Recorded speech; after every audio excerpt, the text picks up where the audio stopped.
धरती, तुम्हें कुछ अजीब नहीं लग रहा? लग तो रहा है। हर साल हर पल तुम मुझसे थोड़ा और दूर होते जा रहे हो।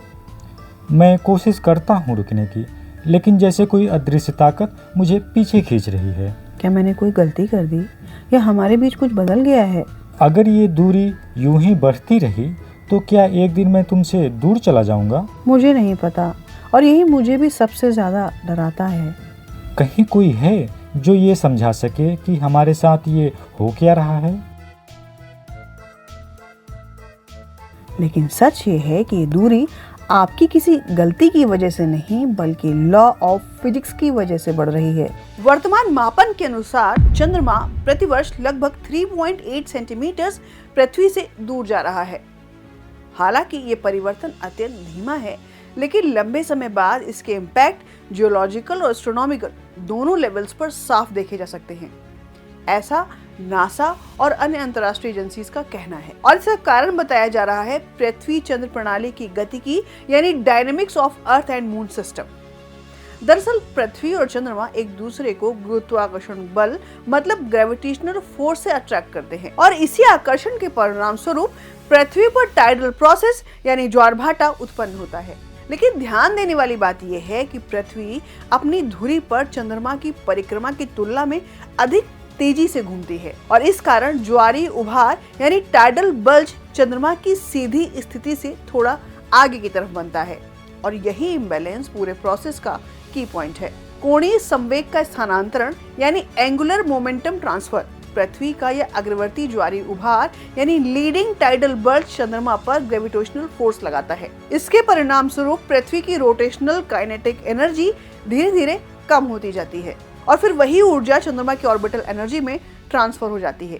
नतीजा, पृथ्वी का रोटेशन बेहद धीमी गति से बंद होता है, चंद्रमा की कक्षा विस्तारित होती जाती है, और यह प्रक्रिया किसी असामान्य घटना का परिणाम नहीं, बल्कि भौतिकी के संरक्षण नियमों का स्वाभाविक परिणाम है।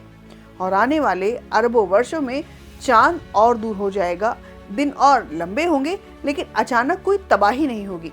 वैज्ञानिक मानते हैं कि पृथ्वी चांद्र प्रणाली आखिरकार एक स्थिर स्थिति में पहुंचेगी, लेकिन उससे पहले सूर्य का जीवन चक्र खत्म हो जाएगा।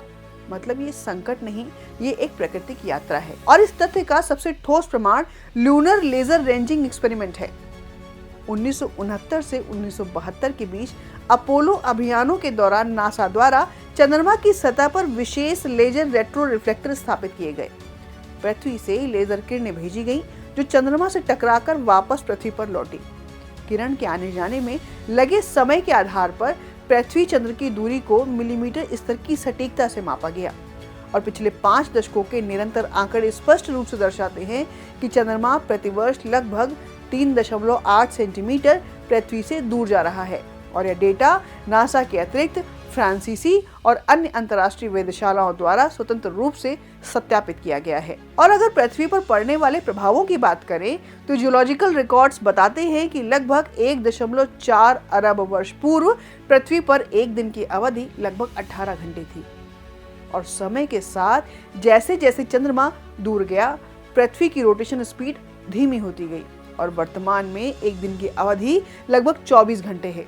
अर्थात चंद्रमा का दूर जाना पृथ्वी के दीर्घकालिक स्थायित्व से सीधे जुड़ा हुआ है, और यदि चंद्रमा दूर न जाए तो, यदि यह दूरी ना बढ़े तो पृथ्वी की अतिरिक्त घूर्णन ऊर्जा नष्ट नहीं हो पाएगी, और परिणाम ज्वारभाटा अधिक तीव्र होंगे, महासागरीय संतुलन बिगड़ेगा, और दीर्घकाल में जलवायु और पारिस्थितिकी प्रभावित हो सकती है। और इस दृष्टि से चंद्रमा का दूर जाना कोई संकट नहीं, बल्कि एक प्राकृतिक सुरक्षा तंत्र है। तो भैया, अब घबराने की जरूरत नहीं, क्योंकि चंद्रमा का पृथ्वी से दूर जाना कोई विघटन प्रक्रिया नहीं, बल्कि संतुलन बनाए रखने की एक प्रक्रिया है। यह घटना दर्शाती है कि प्रकृति में स्थिरता अक्सर परिवर्तन के माध्यम से होती है। आप इस बारे में क्या सोचते हैं, हमें कमेंट सेक्शन में जरूर बताइएगा।